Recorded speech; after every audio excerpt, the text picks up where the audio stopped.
Quand on fait un sport de force tel que le streetlifting ou le powerlifting, est-ce vraiment nécessaire de faire du renforcement dans nos séances ou est-ce bullshit? Est-ce pour l'esthétisme ou est-ce vraiment pour la performance? C'est ce dont je vais vous parler aujourd'hui. Hello tout le monde, on se retrouve dans ce nouvel épisode du podcast Force intérieure, le podcast qui chaque semaine aborde un nouveau sujet autour de la santé et de la performance pour vous permettre de performer en bonne santé. Et aujourd'hui, vous l'aurez compris, on va parler du renforcement.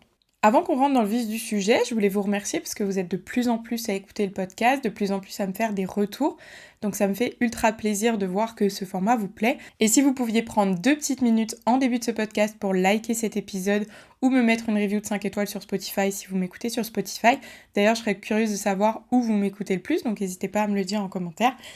Et maintenant, on peut passer à l'épisode du jour. Donc dans cet épisode, on va aborder le renforcement de différentes façons, pas seulement de la façon dont vous connaissez. J'ai vraiment envie que vous compreniez avec cet épisode en quoi le renfort va être intéressant pour notre discipline, mais surtout dans quel contexte. Parce qu'on va pas du tout avoir le même type de renforcement en fonction de notre niveau, en fonction de nos objectifs et en fonction de potentielles blessures ou non.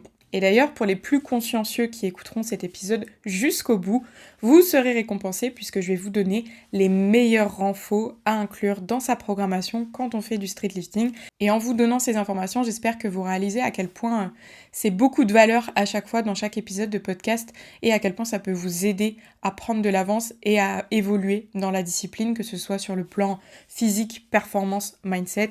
C'est tout le but de ces épisodes.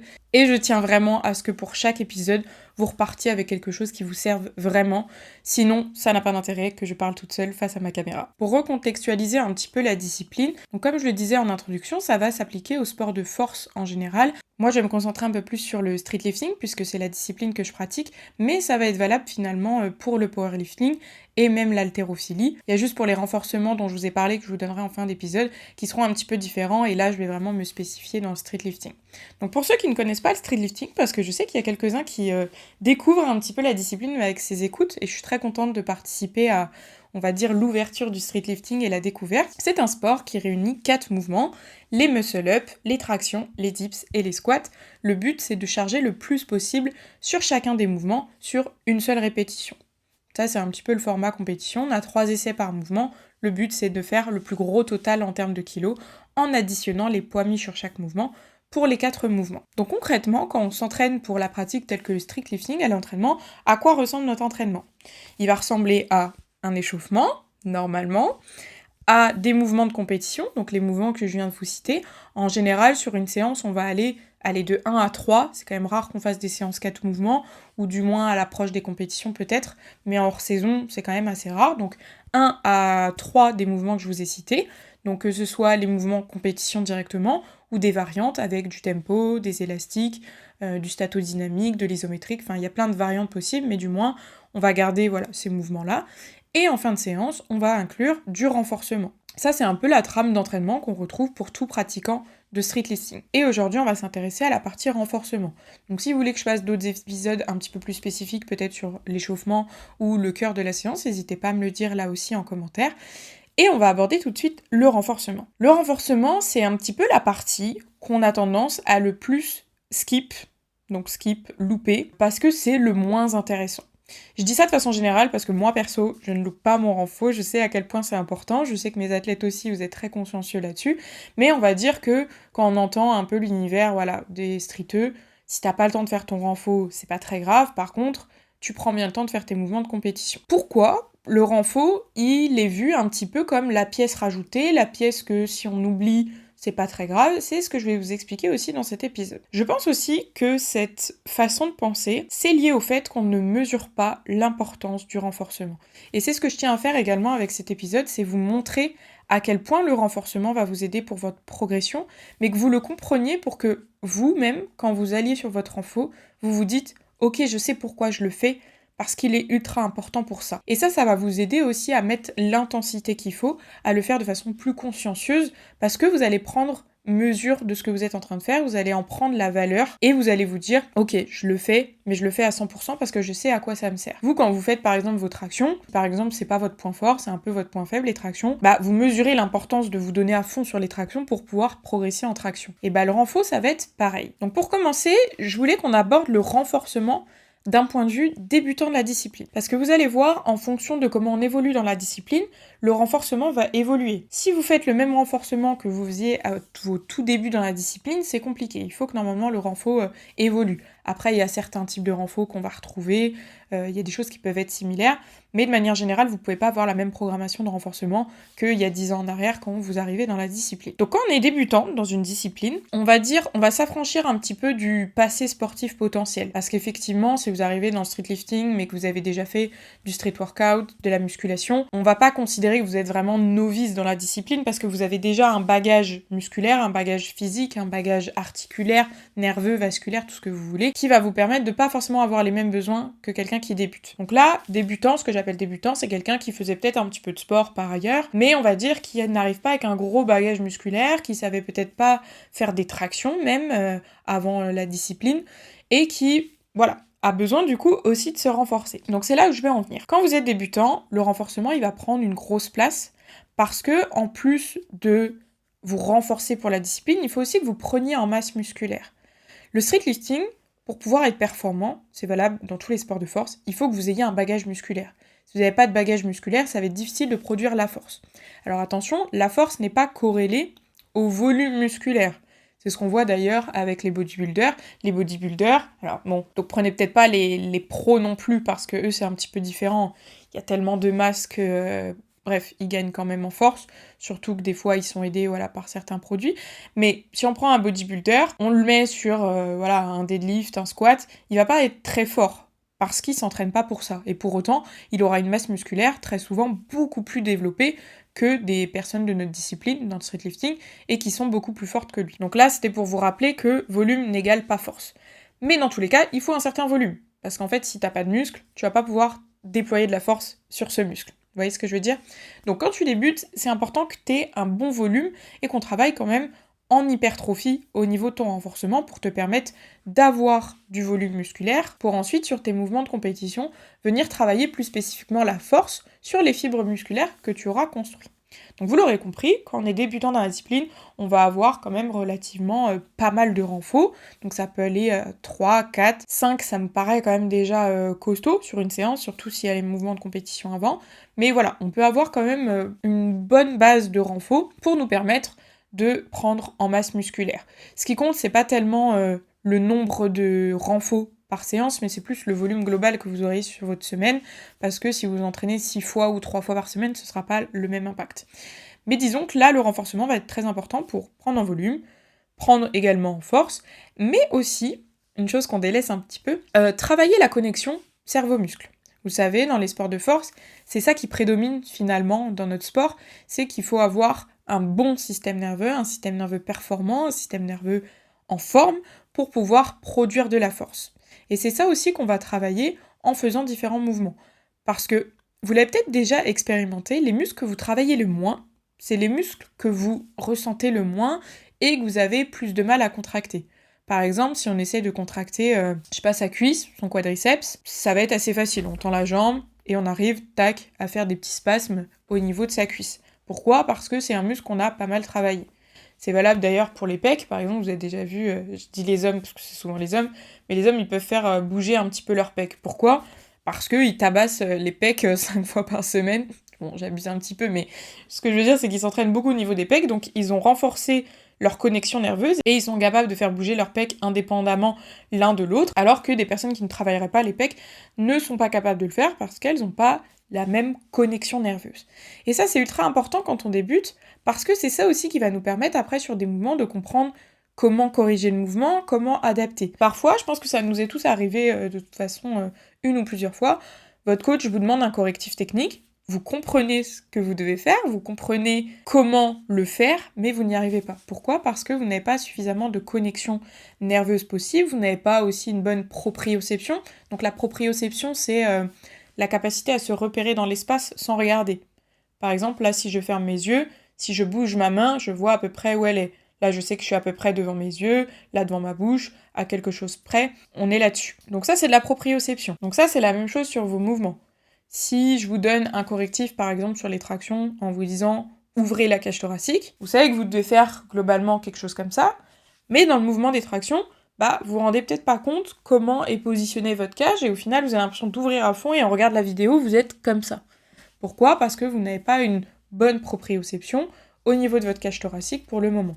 Et ça, avec le renforcement, ça va pouvoir se travailler, parce qu'en faisant différents renforts, on va forcer votre corps à être dans différentes positions, et ça va travailler effectivement toute cette notion de proprioception, de contrôle moteur, et de connexion, comme je vous le disais juste avant. Je me rends compte que je parle beaucoup avec les mains, j'espère que c'est pas trop chiant à la caméra. Je vais calmer ce petit côté. Ça faisait longtemps que j'avais pas fait des petits gestes comme ça, mais on va essayer de se canaliser un petit peu.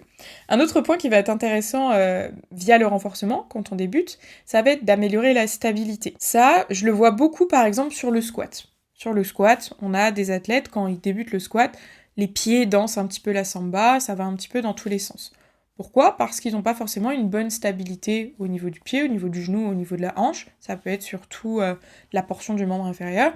Et ça, via les renforts, on peut le travailler également. Si au lieu de faire de la presse pour lui renforcer les jambes, je lui fais faire des fentes bulgares, on aura aussi un travail de renforcement au niveau des jambes, mais également un travail de stabilité. Donc, vous allez voir, avec les renforcements, on peut travailler des choses plus spécifiquement. C'est-à-dire qu'on ne met pas juste des fentes pour mettre des fentes, mais on met des fentes parce qu'on veut travailler tel muscle et on veut travailler telle notion de stabilité. Et quand je parle de stabilité, là je vous parle par exemple des pieds au niveau des squats, mais ça va être valable au niveau des épaules. Et les épaules, pour le coup, on en a besoin sur les dips, sur les muscle-up et sur les tractions. Et quand on débute dans la discipline, on va dire qu'on a des choses assez franches, on a des instabilités assez franches qui sont visibles par des tremblements, des mouvements un petit peu brusques. Mais plus on évolue dans la discipline, plus c'est un petit peu plus sous-jacent, un petit peu plus dur à repérer. C'est pour ça que c'est très important de passer par votre coach ou un kiné. Je dis un kiné parce que c'est vrai que nous, dans notre profession, moi étant kiné, pour ceux qui ne le savent pas, on a ce regard sur toutes les structures musculaires, sur comment vos structures s'engagent avec les autres, et on peut avoir effectivement des fois un œil un petit peu plus aiguisé par rapport à ça. Alors je dis pas que les coachs n'ont pas du tout un œil aiguisé, mais je veux dire, on a cette notion on relie le fonctionnement du corps à des pathologies potentielles, et ça peut servir à prévenir des blessures ou à guérir des blessures. Voilà, donc en tout cas, il faut que votre coach ou votre kiné puisse faire ce regard-là plus vous évoluez, parce qu'il y a toujours des petites choses à corriger. Et si je prends mon exemple personnel, moi, là, je suis en train de me rendre compte que ma stabilité d'épaule, elle était pas top. Pourtant, je suis très forte sur les dips, je suis assez compacte, on dirait pas qu'il y a un problème de stabilité à ce niveau-là. On voit que par contre, sur le tirage, j'ai un petit peu plus de mal. Et c'est là où j'ai pu commencer à me rendre compte que la stabilité d'épaule, c'était pas top, que l'engagement scapulaire, il se faisait pas correctement. Pas forcément parce qu'il y a un manque de force, mais parce qu'il y a un manque de contrôle moteur, d'engagement, de symétrie, et certainement proprioceptif à ce niveau-là. Et du coup, j'ai en ce moment beaucoup de réhab là-dessus pour me permettre de corriger ça. Et vous voyez, je me suis rendu compte au bout de quelques temps de discipline, parce que il y a que quand on est vraiment confronté à une problématique, on va dire, de douleur ou de stagnation, qu'on commence à se poser ces questions-là. Mais c'est pour vous expliquer que tout au long de votre carrière sportive, vous aurez toujours des petites choses à améliorer, et dans tous les cas, vos renforts devront être adaptés à ce travail que vous avez à faire spécifiquement, vous, de façon individuelle. Et ça, j'y reviendrai un petit peu plus tard dans l'épisode, mais cette notion d'individualité, elle est ultra importante. Une autre chose avec le renforcement, c'est que ça va permettre d'améliorer sa tolérance au volume et à la charge. Quand on débute dans une discipline, on n'est pas capable d'encaisser le même volume, que ce soit dans l'entraînement en général, que quelqu'un qui est là depuis 10 ans. Et le renforcement, ça va permettre ça, d'aider à augmenter progressivement la tolérance à la charge, même sur des exos tels que les tractions. Pourquoi ? Parce que par exemple, quand vous débutez les tractions, vous êtes capable, allez, peut-être de faire 5 répétitions poids de corps, on va vraiment partir du tout début, 5 répétitions poids de corps, et après vous n'arrivez plus à tirer. Mais est-ce que vous n'arrivez plus à tirer parce que vous n'avez pas de force ? Est-ce que vous n'arrivez plus à tirer parce que le gainage il part en cacahuète ? Parce que vous savez plus comment engager vos muscles ? Enfin, il y a plein de raisons qui font que vous n'arrivez plus à tirer. Via le renforcement, donc par exemple là, via du tirage vertical, de façon toute simple, on va pouvoir travailler le renforcement des muscles au niveau du dos, via le biceps curl par exemple, renforcer les biceps, etc. pour renforcer les muscles spécifiquement, en parallèle du travail par exemple du schéma moteur sur les tractions classiques. Ça va permettre en fait de contourner la problématique de j'arrive plus à tirer sur les tractions, donc de toute façon je ne peux plus faire de volume, hormis éventuellement avec un élastique, ça peut être une solution intéressante d'ailleurs aussi, mais ça va permettre de contourner ce problème en allant isoler spécifiquement les problématiques, les maillons faibles qu'on va devoir travailler pour réussir à s'améliorer sur les tractions. Donc voilà comment le renforcement va pouvoir aider un débutant à s'améliorer dans sa discipline, et vous voyez, il y a plein de choses en fait. Il n'y a pas que l'aspect juste je gonfle mon muscle pour la discipline. Maintenant on va passer à un athlète intermédiaire. Alors quand je dis débutant, intermédiaire, confirmé, c'est assez subjectif, on va dire, c'est de manière globale, comme je vous l'ai dit, c'est pas tellement avec un nombre d'années dans la discipline que je peux vous le définir, parce que ça dépend tellement aussi du passé sportif, mais je vais essayer de vous contextualiser du coup un petit peu plus dans un contexte. Donc vous voyez, le débutant, c'est quelqu'un qui n'avait pas forcément beaucoup de sport avant, ou en tout cas des sports très éloignés, qui arrive, qui n'a pas une grosse base musculaire et qui a besoin de se renforcer. L'athlète intermédiaire, on va dire, ça pourrait être par exemple quelqu'un qui débute la discipline, mais qui a déjà fait de la musculation avant, du street workout avant. Là, on est déjà plus dans quelqu'un qui a, ok, j'ai un bagage musculaire d'un point de vue volume et d'un point de vue force, mais j'ai besoin de continuer le renforcement pour être plus spécifique à la discipline. Et là, le renforcement, il va prendre une tournure un petit peu différente. Là, vu que l'athlète, il a déjà une base, ce qu'on veut, c'est pas forcément gonfler encore cette base, mais c'est qu'on veut l'optimiser. Donc là, on va arriver déjà dans une phase un petit peu d'optimisation, où on va chercher à travailler les maillons faibles. Donc par exemple, on reprend l'exemple de quelqu'un qui est très fort sur la poussée et moins bon sur le tirage. Désolée, c'est un peu le premier exemple qui me vient, vu que c'est plus mon cas, mais ça pourrait être très bien l'inverse, hein, vous l'aurez compris. Mais du coup, on va aller chercher pourquoi il est moins fort sur le tirage. Est-ce qu'il a moins de force dans le dos? Est-ce qu'il tire symétriquement? Ça aussi, ça va être important de travailler tout ce qui est asymétrie, déséquilibre, parce qu'on peut en voir émerger, surtout quand on vient d'ailleurs d'un autre sport complètement différent. Si vous venez, je sais pas, du tennis, vous allez avoir un côté qui est beaucoup plus fort que l'autre, d'un point de vue avant-bras, rien que ça. Enfin, il y a plein de petites choses qui vont faire que, là, le renforcement, le but, ça va être de rééquilibrer et de surtout travailler les maillons faibles plus spécifiquement. Donc là, les renforts seront peut-être un petit peu moins générales, mais beaucoup plus adaptés, beaucoup plus pointilleux. Et là, cette notion d'individualité, elle va commencer à prendre une part très importante. Dans le sens où, moi, si j'ai deux athlètes qui viennent, à moins qu'ils aient des profils très similaires, ce qui est quand même rare, on a toujours des différences, les renforcements que je vais proposer, c'est pas du tout les mêmes, en fait.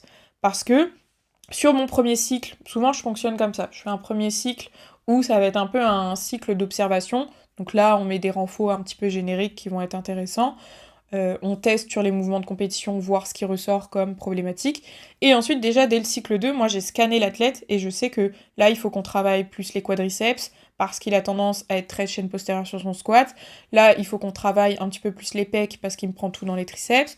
Là, il faut qu'on travaille le renforcement des avant-bras parce qu'il peine sur la transition muscle-up ou parce qu'il a des douleurs. Enfin, vous voyez, il y a vraiment ce scanner de l'athlète qui me fait me sortir une fiche, tout se passe dans ma tête, en vrai, mais qui me fait me sortir une fiche de « tac, avec lui, il faut qu'on travaille ça ». Et ça, moi, je me le note après, on va dire, dans mes petites fiches perso, pour retenir un petit peu pour chaque athlète ce dont j'ai besoin. Mais voilà, sur un athlète intermédiaire, on est déjà dans cette phase-là on essaye d'optimiser, d'aller chercher des choses, plus pointilleuses pour le permettre d'optimiser ce qu'il a déjà, et d'améliorer ce qui lui manque. Enfin, chez un athlète avancé, là, ça va être encore dans la continuité de ce que je vous expliquais, on va être encore plus pointilleux. Là, on aura besoin peut-être de moins de volume de renforcement, parce qu'on n'a plus besoin de construire la masse elle est là, on va juste chercher à l'entretenir, et de toute façon, elle s'entretient assez bien déjà avec les mouvements de compétition, mais du coup, les renforcements doivent être encore plus pertinents, parce qu'on va pas chercher à fatiguer notre athlète pour le fatiguer, si on pourrait, à l'inverse, lui baisser le renfort et lui augmenter ses mouvements de compétition. Là, chaque renfort doit être ultra pertinent, sinon ça sert à rien de le mettre dans la programmation, comme je vous le disais, on perd de l'énergie qu'on aurait pu mettre ailleurs. Et là, chez les athlètes avancés, c'est encore plus important de faire ce travail de scanner, que je vous ai expliqué juste avant, pour vraiment cibler juste. Cibler juste pour l'amélioration des performances, pour travailler les déficits, mais également pour permettre la longévité. Moi, je sais que dans ma façon de programmer, de m'entraîner également, parce que j'ai une coach qui est plutôt dans cette même optique que moi là-dessus, c'est la longévité.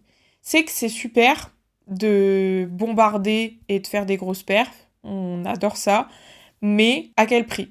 J'en ai déjà parlé dans plusieurs podcasts. Le système nerveux, c'est un système qu'on peut pousser très fort, très loin, mais qui après va avoir de lourdes conséquences, que ce soit pour la récupération sportive, mais également sur l'hygiène de vie, sur tout ce qui impacte autour. Et moi, je suis pas pour cette façon de faire là. Donc évidemment, on pousse quand on est en prépa, mais dès qu'on a fini la prépa, on récupère.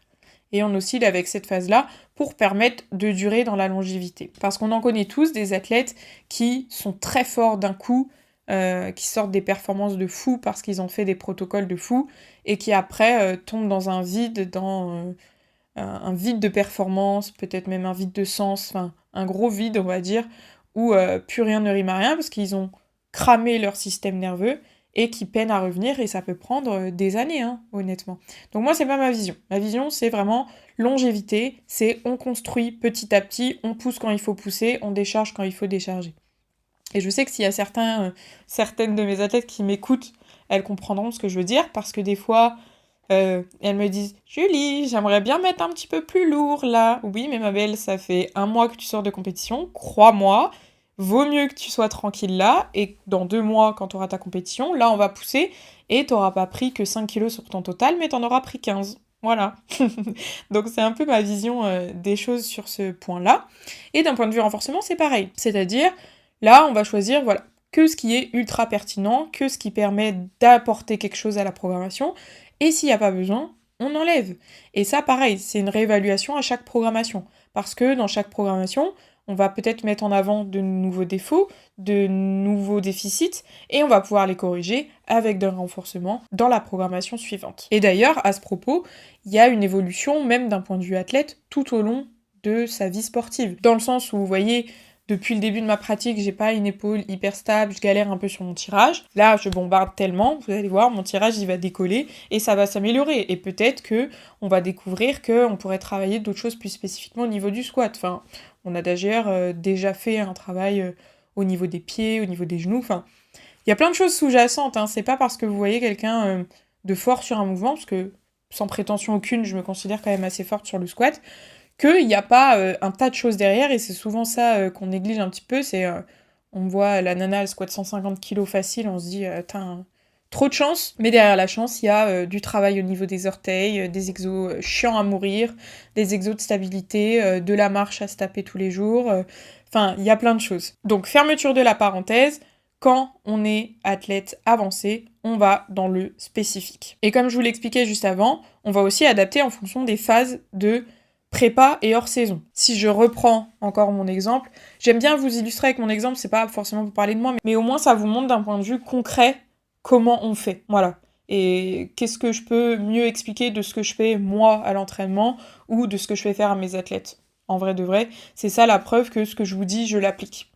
Donc, moi, si je prends mon exemple par rapport au renforcement, là, depuis ma dernière compétition qui a eu lieu en octobre, donc ça commence à faire, je n'avais qu'une série de renfos. À part sur le pullover, où je crois que j'avais 2 séries, mais globalement sur tous mes renfos, que ce soit jambes, pecs, etc., une seule série. Et on peut se dire, mais attends, elle a pété un câble, à quoi ça sert une série? Bah une série, ça sert à avoir les stimulations nécessaires pour continuer de stimuler chacun des muscles, sans pour autant me fatiguer, parce que là, mon nerveux était HS et qu'il avait besoin de récupérer. Et vous voyez, si vous regardez mon physique et mes performances de maintenant par rapport à ce moment-là, ça n'a pas bougé, dans le sens où j'ai pas perdu. C'est plus ça que je vais vous expliquer, et au contraire, j'ai même gagné, et je le prouverai là, plus j'avance vers ma compétition. Mais ça m'a pas desservi d'avoir si peu de renfo, au contraire, ça m'a permis de récupérer nerveusement. Donc le renforcement, ça va être aussi très important avec la récupération nerveuse. Même si c'est moins énergivore d'un point de vue nerveux que nos mouvements de compétition quand on pousse sur des RPE élevés, il y a quand même cette notion de ça vient fatiguer le corps, et c'est important d'à un moment donné, ok, on calme tout ça, on calme l'entraînement de manière générale, on calme le stress appliqué pour pouvoir retourner à un état où on va pouvoir ensuite remonter le système nerveux et le restimuler. Donc là, je vous en ai déjà parlé un petit peu plus profondément, mais cette notion d'individualité, j'ai vraiment envie d'insister dessus. Parce que c'est vrai qu'avec les réseaux, on voit tout et n'importe quoi. On peut piocher par-ci par-là, se dire je fais tel renfo. Et c'est pas forcément mauvais. C'est que si vous êtes en plus en auto-coaching, c'est même plutôt bien d'avoir des avis, d'avoir peut-être de l'expertise de la part d'autres personnes. Après, je vous conseillerais toujours de choisir les gens que vous écoutez, dans le sens où sur les réseaux, voilà, on a tout et n'importe quoi, et beaucoup aussi n'importe quoi. Donc c'est important d'avoir voilà, quelques personnes à qui vous faites confiance de par leur expertise, de par, voilà, peut-être que vous les connaissez, etc. Pour pouvoir s'y fier et de pas vous laisser embarquer dans tout ce que vous entendez, parce qu'en fait on entend tout et son contraire, et des fois c'est difficile d'y voir plus clair. Donc je vous invite vraiment voilà, à faire votre sélection et aussi à vous interroger, à réfléchir par rapport à ce que vous entendez, à pas prendre tout pour acquis, mais à vous dire, ok, elle dit ça, mais qu'est-ce que j'en pense ? Qu'est-ce que j'en pense par rapport à ce que je connais? Est-ce que ça me paraît pertinent? J'ai une question par rapport à ça, j'hésite pas à lui poser pour qu'elle explique plus. Chaque personne doit être capable de vous expliquer son point de vue, s'il a été réfléchi. Donc, si vous êtes en auto-coaching, voilà, vous pouvez vous inspirer, mais attention. Et si vous êtes coaché, normalement, c'est le rôle de votre coach de faire le travail que je vous explique, c'est-à-dire d'individualiser. Parce que on a tendance, je trouve, à vouloir faire la même chose pour tout le monde, sauf que tout le monde est différent. Encore plus dans un sport de force, enfin, je vais dire encore plus dans un sport de force, mais en fait, même si c'était de la musculation classique, c'est aussi différent. Chaque corps est différent, chaque corps réagit différemment, donc il faut appliquer des choses un petit peu différentes. On va dire qu'on peut avoir des fois une généralité, comme je vous l'expliquais, quand on est débutant, de toute façon, faut renforcer le corps de manière générale. Donc là, si on a des renforts assez similaires, c'est pas anormal. Mais par contre, plus on monte vers de la spécificité, plus on monte vers du haut niveau, plus on monte vers un athlète qui s'entraîne depuis X temps, plus on aura besoin d'individualité et de choisir des renforts ultra pertinents, parce que comme je vous l'expliquais, ça sert à rien de lui mettre du renfort qui va pas lui servir et qui va le fatiguer, ok ? Donc j'ai vraiment envie d'insister là-dessus et que vous compreniez que votre programmation, elle doit être votre programmation. Et que si vous avez la même programmation que le voisin, il y a un souci.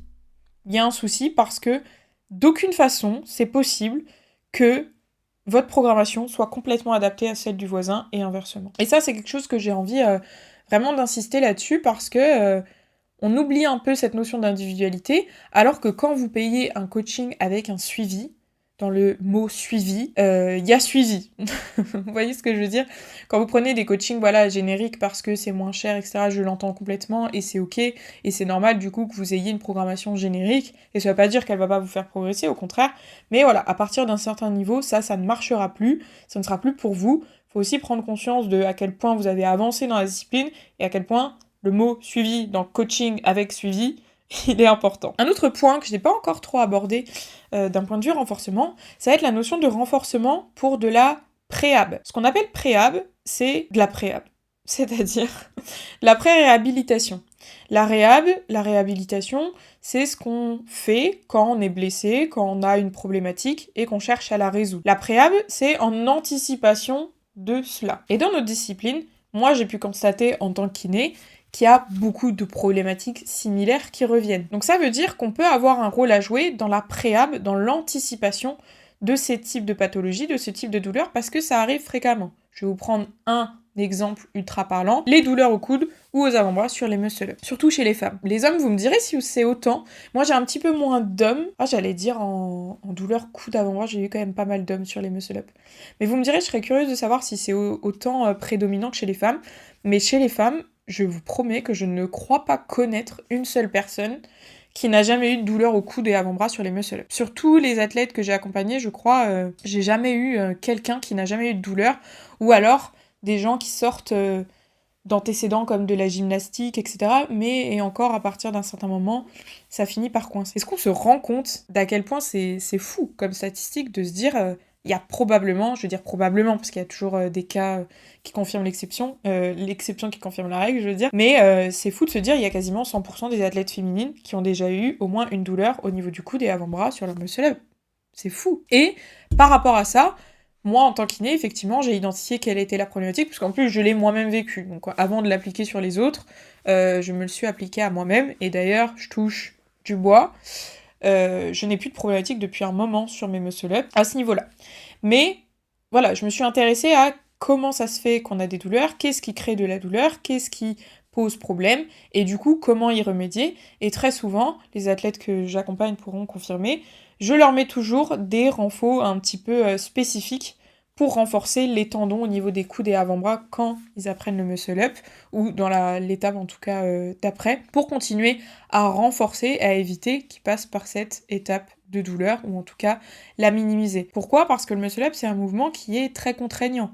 Et en fait, si on n'a jamais été confronté à ce type de contrainte, donc si on n'a jamais fait de gymnastique ou de street workout, globalement, forcément, à un moment donné, on va se retrouver confronté à des douleurs parce que les tendons ne savent pas gérer ces contraintes-là. Et surtout que quand on apprend le muscle-up, on essaye de bourriner. Sur ça, je sais que je suis aussi très précautionneuse dans ma façon de coacher parce que, comme je vous l'ai dit, moi, je pars du principe que je veux de la longévité dans la performance. Donc, je vais pas mettre 50 essais muscle-up à mes athlètes qui sont en train d'apprendre le muscle-up alors que je sais très bien que ça passera pas déjà et qu'en plus, elles vont se flinguer les coudes à faire ça. Donc pareil, il y a une notion de progression à respecter, mais ça pourra faire l'objet d'un prochain épisode. Ce que je voulais dire par là, avant que je parte dans tous les sens, c'est que dans votre renforcement, vous pouvez inclure ce qu'on appelle la préhab, c'est-à-dire des exercices de renforcement qui ont à viser de renforcer différentes structures en prévention de la surcharge qu'il pourrait avoir, en prévention des contraintes ou des douleurs qui pourraient arriver avec notre pratique du street lifting. Et ça, c'est ultra intéressant parce que ça veut dire dès le début de votre travail, et ça pour le coup, je trouve que c'est important à tous les niveaux. C'est-à-dire que chez des débutants, moi j'en mets, chez des intermédiaires, chez des avancés, pour tout le monde, je mets une sorte de préhab avec des exercices qui sont pensés dans ce sens-là pour justement éviter de passer par une phase de douleur qui va être chiante pour l'athlète et retardée au niveau performance et décourageante, etc. Personne n'aime souffrir, du moins de ce point de vue-là. Personne n'aime être ralenti. Et ça veut pas dire que mes athlètes auront jamais de douleurs et problématiques, parce que je suis pas encore magicienne. Mais en tout cas, ils en auront beaucoup moins que ce qu'ils auraient pu avoir s'il n'y avait pas eu ce travail d'inclure de la préhab. Donc je vous invite d'ailleurs à le faire si vous êtes en auto-coaching ou si vous êtes des coachs que vous m'écoutiez. D'ailleurs, je serais ravie de savoir si vous êtes des coachs que vous m'écoutez, que vous prenez quelques conseils. Je trouve ça génial parce que ça montre l'intérêt que vous portez à vos athlètes de vous améliorer et de prendre des conseils peut-être d'un point de vue kiné qui est moins votre spécificité pour l'inclure pour vos athlètes. Je trouve que ça prouve vraiment votre investissement et votre envie de bien faire auprès de vos athlètes. Et je reviens d'ailleurs sur cette notion de préhab. Inclure des exos de mobilité, ça va être aussi hyper pertinent. Donc ça, en plus, vous pouvez l'inclure dans l'échauffement et dans le renforcement, mais pareil, ça va pouvoir prévenir des potentielles douleurs, potentielles pathologies, mais également améliorer certains mouvements en anticipant déjà les mobilités qui pourraient poser problème. Par exemple, j'ai un athlète qui arrive, je vois que sa mobilité d'épaule, elle est pas top, mais ça n'a pas l'air de le gêner pour les mouvements. Je vais quand même aller travailler un petit peu parce que je sais que quand on va venir surcharger, quand on va essayer de passer un step au-dessus, à un moment donné, ça va bloquer. Et s'il n'a pas une mobilité d'épaule suffisante, il va devoir compenser et c'est là où des douleurs peuvent apparaître. J'ai dit un petit peu tout ce que je voulais à propos du renforcement, du contexte. J'espère que déjà cette partie-là vous a plu et vous a apporté une meilleure, éclairance, ça se dit pas, une meilleure clarté, c'est mieux, sur pourquoi vous faites votre renfo, pourquoi c'est important, comment on peut l'adapter au contexte, à nos athlètes. Et on va arriver à la partie où je vais vous donner ce qui, selon moi, sont les meilleurs renfos pour le street lifting. Alors encore une fois, vous l'aurez compris, c'est à prendre avec des pincettes parce que le renfo, c'est individuel. Mais je vais vous donner quand même les pistes de ce que je pense nécessaire à un moment donné de faire à chacun des athlètes pour toutes les raisons que j'ai évoquées précédemment, pour la préhab, pour le renforcement, pour l'optimisation des performances, pour tout ça. Donc sur cette partie-là, prenez des notes et vraiment prenez conscience d'à quel point c'est énormément de valeur que je vous apporte en vous partageant cette liste parce que ça va pouvoir vraiment vous aider, vraiment aider vos athlètes. Voilà, peu importe qui que vous soyez, j'estime que si vous êtes arrivé jusque-là dans le podcast, vous méritez d'avoir cette liste parce que ça veut dire que vous êtes assidu, consciencieux et soucieux de bien faire. Et moi, je suis ravie de pouvoir partager ce que je sais à des personnes aussi investies. Donc, on va reprendre un petit peu mouvement par mouvement, ou plutôt catégorie par catégorie. On va se dire qu'on va inclure un peu muscle-up et traction, parce qu'il y a des choses assez similaires. Donc, pour ce qui est exercice de tirage, c'est ultra important d'avoir des exercices qui vont travailler les scapulas un peu plus indépendamment. parce que, je vous expliquais, il faut qu'elles soient endurantes dans leur façon de s'engager, de s'abaisser, de se rétracter, mais il faut aussi qu'il y ait de la force, qu'il y ait du contrôle moteur, qu'il y ait de la proprioception. Et si on fait pas de travail où on va essayer de dissocier un petit peu ces mouvements-là, bah c'est difficile de progresser, notamment sur la partie contrôle moteur et proprioception. Donc pour travailler ça, vous pouvez faire des tractions scapulaires, du reverse shrug. Reverse shrug, ça pourra vous servir sur les dips, et du YTW. Donc à chaque fois, je vais vous donner quelques noms d'exercices, je vais pas non plus vous faire une liste exhaustive parce que ce serait beaucoup trop long, et de toute façon, je n'ai pas de liste exhaustive parce que des exercices, on peut en inventer à l'infini. Je m'amuse d'ailleurs bien à en inventer quelques-uns pour être le plus spécifique possible en fonction de ce que je vais travailler, mais voilà, je vous en donne quelques-uns. Donc, si vous connaissez pas ces exercices, n'hésitez pas à me demander en commentaire, je vous détaillerai. Mais ces 3 exercices, je les trouve ultra pertinents pour le travail scapulaire. Ensuite, d'un point de vue renforcement au niveau du tirage, tout ce qui est pull-over, tirage vertical, tirage horizontal, et toutes les variantes qui peuvent se décliner sont ultra intéressantes. Pourquoi ? Parce qu'on va renforcer typiquement les muscles dont on aura besoin sur nos tractions. Avec ce travail au niveau des muscles du dos, on va inclure le travail des muscles du bras. Donc tout ce qui est fléchisseur de coude, ça va être important de les travailler. Donc biceps curl, mais aussi reverse curl, curl marteau. Et ces 2 derniers, ils sont ultra intéressants parce que là, on peut même les considérer comme de la préhab par rapport à des exercices de muscle-up, parce que ce sont des muscles et des tendons qui vont être extrêmement sollicités sur l'exercice du muscle-up. Travailler du reverse curl et du curl marteau, c'est très intéressant pour renforcer ces tendons et ces structures-là. Autre exercice qu'on pourrait inclure dans de la préhab et qui est ultra intéressant en renforcement, c'est tout ce qui est extension de poignet et travail du false grip en suspension. Parce que là, on est encore plus spécifique, donc c'est très spécifique au muscle-up, ces 2 exercices-là. Ça pourrait l'être aux tractions éventuellement, mais en fait si vous travaillez votre false grip sur les anneaux au niveau du muscle up, normalement le léger false grip que vous allez mettre sur vos tractions, que vous soyez en chin up ou en pronation, on va dire que vous le maîtriserez. Donc ça, ces 2 exercices-là, ils vont être aussi ultra intéressants d'un point de vue préhab, et pour le coup, exercice d'extension de poignet, c'est aussi valable chez les hommes parce que à la barre, on a besoin de cette extension de poignet. Donc le renforcer d'un point de vue renforcement pur, renforcement musculaire et tendineux, mais également de contrôle moteur, ça va être ultra intéressant. Ensuite, on va passer à la poussée au niveau des dips, et là je me rends compte qu'en fait le reverse shrug que je vous ai mis dans la partie d'avant, il allait plutôt dans cette partie-là, mais voyons, on travaille les scapulas, c'est intéressant aussi pour le tirage, mais on pourrait le mettre plutôt dans cette partie-là, c'est un peu plus spécifique aux dips, vu qu'on le fait sur la station de dips.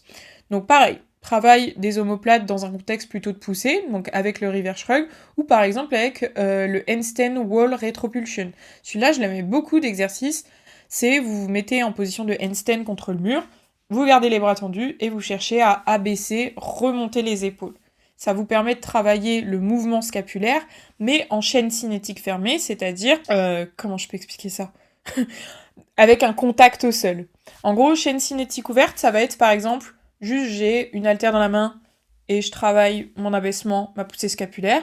C'est chaîne cinétique ouverte parce que ma main est ouverte.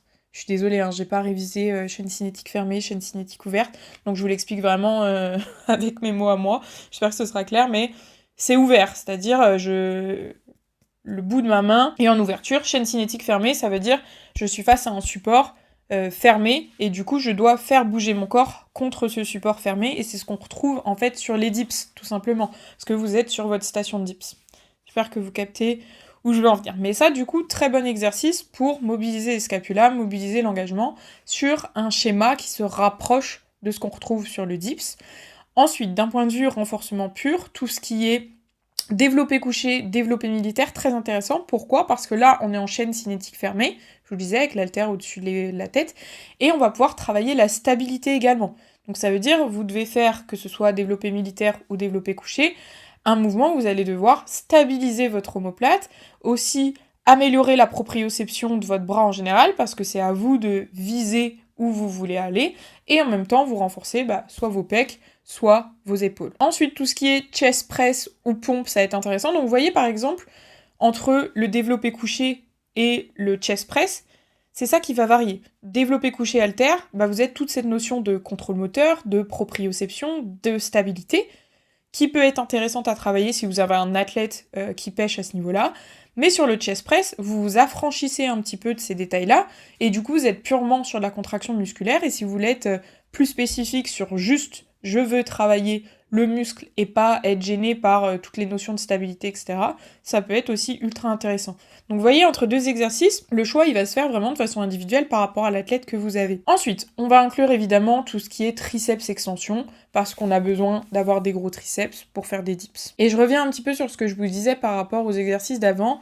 Là, j'ai un petit peu sectionné tirage et poussée, mais encore une fois, quand vous faites du pull-over, ça va vous servir pour vos dips. Pourquoi ? Parce que sur vos dips, vous allez chercher un abaissement scapulaire. Donc vous allez engager vos grands dorsaux. Donc ça va se recouper aussi un petit peu. J'ai sectionné, mais en réalité, l'exercice du pullover va très bien vous servir sur l'exercice de dips également. Ensuite, on va passer au squat. Donc squat, ce qui va être intéressant, c'est tout ce qui est exercice de poussée similaire au squat. Donc par exemple, de la presse, par exemple du hack squat, pourquoi pas. Par exemple, tout ce qui est fente. Donc fente, on rajoute encore cette notion de stabilité, donc fente et toutes ses variations. Donc quand vous faites des fentes bulgares, bah hop, vous pouvez travailler également le pied, la stabilité du pied au sol. Et ensuite, vous pouvez inclure des exercices plus spécifiques, purement pour l'hypertrophie ou le développement de certains muscles, comme le leg curl ou le leg extension. Et là, on s'affranchit, voilà, de cette notion de stabilité, etc. On veut juste être spécifique sur le muscle à cibler, sans avoir d'autres composantes. Pour le squat, ce qui va être intéressant aussi, c'est de travailler le renforcement de son dos, via extension lombaire ou Jefferson curl, pourquoi pas, et variante. Pourquoi ? Parce qu'effectivement, nous, dans la discipline, on squatte plutôt en low bar, donc en barre basse, et on va mettre un petit peu plus de tension sur la chaîne postérieure, et notamment au niveau des lombaires, donc c'est important d'avoir des lombaires suffisamment solides. En parlant de chaîne postérieure, ça va du coup être intéressant aussi de travailler nos fessiers.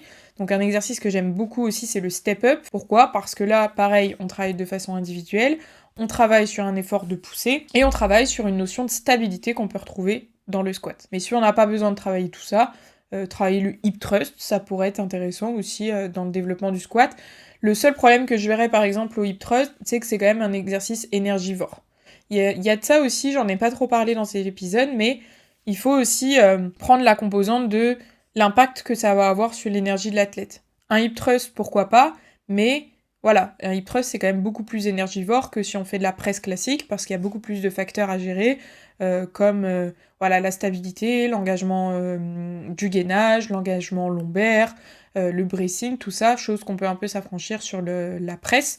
Donc voilà, faut peser le pour et le contre, ça peut être un très bon exo parce que justement il travaille beaucoup de choses, mais attention, parce que si on a que des exos ultra polyarticulaires en renfo, l'athlète après il est cramé. Goblet squat aussi, je trouve que c'est un exercice intéressant pour le squat. Ensuite, si on revient sur un renforcement plus global, donc ce qu'on pourrait inclure dans la préhab, les petits à côté, une chose que je trouve ultra intéressante, c'est de travailler son gainage abdominal.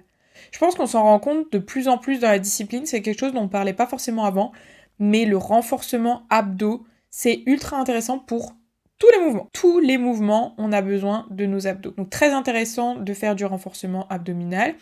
Très intéressant d'inclure du travail de mobilité d'épaule, je pense que je vous le répète assez, et d'ailleurs je vous prépare une petite surprise là-dessus. Je vous le tease un petit peu en exclu pour les plus courageux qui sont arrivés jusque-là dans l'épisode de podcast, mais mobilité d'épaule ça va être ultra intéressant, pareil pour tous les mouvements en réalité. Renforcement avant-bras et grippe, surtout pour les exercices de tirage, et mobilité de hanche pour le squat. Très souvent, on pense que c'est la mobilité de cheville qui pêche sur le squat, mais très souvent c'est la mobilité de hanche. Moi, en vrai, je sais qu'avec mes athlètes, très souvent, je les fais passer à plat. On regarde ce que ça donne à plat et on voit si vraiment il y a besoin de mettre les chaussures avec un drop. Mais très souvent, il n'y en a pas forcément besoin. C'est plus un travail au niveau de la hanche qu'il y a à effectuer. Donc, mobilité de hanche, je trouve que c'est ultra pertinent également. Donc là, je vais pas forcément vous donner des exercices pour cette partie-là parce qu'il faudrait encore plus individualiser. Mais évidemment, dans tout ce que je vous ai dit, il y a des exercices qui peuvent convenir et répondre à plusieurs problématiques. Vous pouvez très bien travailler sur un exercice, le renforcement de votre dos, votre mobilité d'épaule et votre stabilité d'épaule. Et c'est en ça que ça va être intéressant d'analyser justement tous les points à travailler parce que sur un même exercice, on peut répondre à plusieurs problématiques différentes. Donc vous l'aurez compris, le renforcement, ce n'est pas superflu. Il faut juste bien l'adapter, bien le programmer au contexte, à la personne, aux objectifs. Mais ça va avoir une part vraiment entière, une part très importante dans l'amélioration des performances, dans le maintien de la longévité dans la discipline. Et je vous invite maintenant à aborder le renfo un petit peu différemment. Avant qu'on se quitte, je vous laisse aimer cet épisode si ce n'est pas encore fait. Laissez un petit commentaire si vous avez des choses à dire par rapport à ce que j'ai dit. Si vous voulez me donner votre avis, je serai très heureuse de vous lire. Et je vous fais des gros bisous. On se dit à la semaine prochaine pour un nouvel épisode. Bye bye!